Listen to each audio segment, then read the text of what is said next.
казват, времето лекува. Мислите в мене викат стига, а после пак се будя с неговото име в ума. И боли, приятелю. Не онази болка, дето я лекуваш с време и бира, а онази, дето те стиска и дъхът ти спира. Онази, дето те кара да мълчиш, за да не се разпаднеш. Знам, приятелю, че не е добре, знам, че всичко в мен трябва да спре. А как да пусна нещо, което още в мене живее? Понякога ми се струва, че се повтарям, опитвам се да се правя насилна, напред да вървя.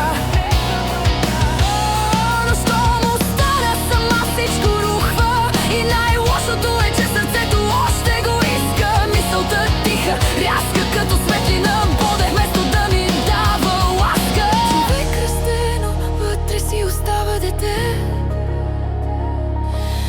Вярва в чудеса, а получава само не.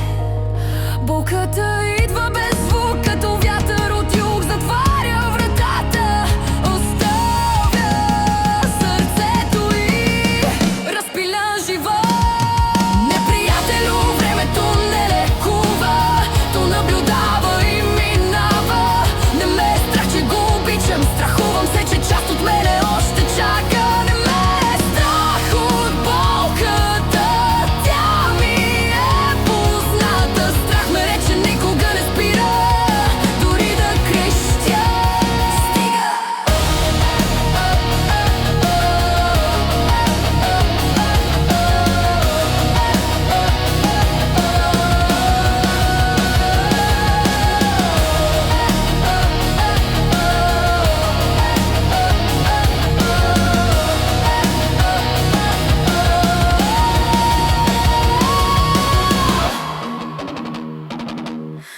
Тази любов разпиляме, всяка песен, всяка дума реже като нож по стара рана.